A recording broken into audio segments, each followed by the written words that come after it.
Bonjour, bonsoir, cela dépend de l'heure à laquelle vous nous écoutez ici, Initiative Santé.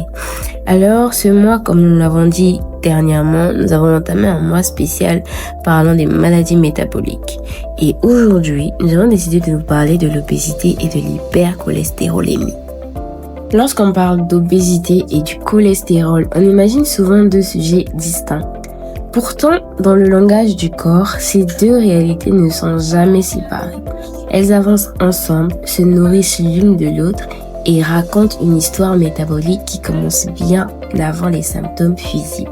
Aujourd'hui, nous allons explorer cette histoire, comprendre ses mécanismes et voir comment elle façonne notre sang. Concernant notre rubrique historique, l'histoire de l'obésité et du cholestérol est intimement liée à l'évolution de nos sociétés. Au début du XXe siècle, l'obésité était rare et souvent associée à la richesse. Le cholestérol, lui, n'était qu'une molécule découverte au XVIIIe siècle sans qu'on comprenne son rôle pathologique. Tout change dans les années 50 lorsque les premières études épidémiologiques montrent une corrélation entre cholestérol élevé et maladies cardiovasculaires.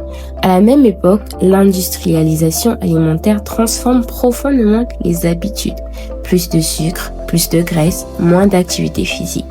Les courbes d'obésité commencent à grimper et avec elles, les taux de cholestérol élevés. Dans les années 1980, les chercheurs démontrent que le tissu adipeux n'est pas qu'un simple stockage, mais un organe endocrinien.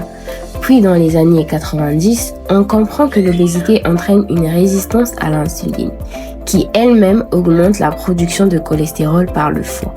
Aujourd'hui, on sait que l'obésité et l'hypercholestérolémie ne sont pas deux maladies séparées, mais deux faces d'un même déséquilibre métabolique. Scientifiquement, l'obésité est une maladie métabolique où le tissu adipeux devient dysfonctionnel. Le tissu adipeux sain stocke l'énergie. Le tissu adipeux malade sécrète les cytokines inflammatoires, perturbe les hormones et crée un environnement métabolique hostile. Lorsque la graisse s'accumule, surtout autour de l'abdomen, elle libère des molécules. Ces substances provoquent une résistance à l'insuline, un phénomène où les cellules ne répondent plus correctement à l'insuline. Le pancréas produit alors davantage d'insuline, mais le foie, lui, commence à se dérégler. Le cholestérol est essentiel.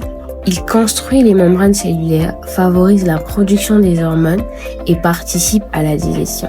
Mais lorsque le métabolisme se dérègle, le foie produit trop de LDL, qui est le mauvais cholestérol, et trop de glycérides. Le LDL transporte le cholestérol vers les tissus, le HDL le ramène vers le foie pour être éliminé. Les triglycérides sont des réserves d'énergie circulantes. Dans un métabolisme sain, ces flux sont équilibrés. Dans un métabolisme perturbé, ils deviennent chaotiques. Le lien métabolique, comment l'un entraîne l'autre. Voici le cœur de l'histoire. La résistance de l'insuline, provoquée par l'obésité, pousse le foie à produire davantage de cholestérol et de triglycérides. Le tissu adipeux inflammatoire libère les acides gras libres dans le sang. Ces acides gras arrivent au foie qui les transforme en lipides circulants. C'est un cercle vicieux. Obésité, inflammation, résistance à l'insuline, surproduction de lipides et hypercholestérolémie. On ne peut donc pas parler d'obésité sans parler de cholestérol, ni parler de cholestérol sans évoquer l'obésité. Ce duo métabolique entraîne sur le plan clinique l'athérosclérose, l'infarctus, les AVC, le diabète du type 2, la stéatose hépatique ou foie gras, l'inflammation chronique systémique, le retentissement psychosocial et économique et des complications gynéco-obstétriques. Sur le diagnostic, il repose sur l'IMC, qui est l'indice de masse corporelle, le tour de taille, le bilan lipidique, la glycémie et l'évaluation du foie.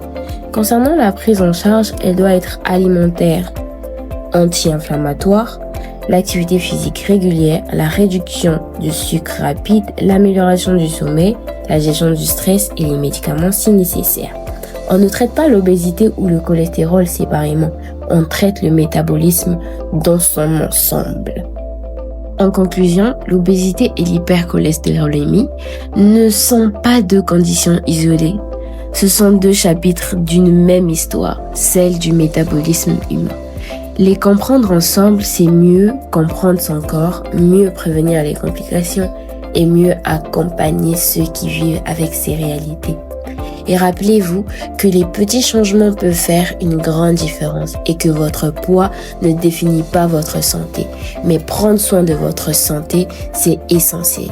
Merci d'avoir suivi cet épisode, c'était Initiative Santé. N'oubliez pas de vous abonner, à très bientôt et surtout, prenez soin de vous.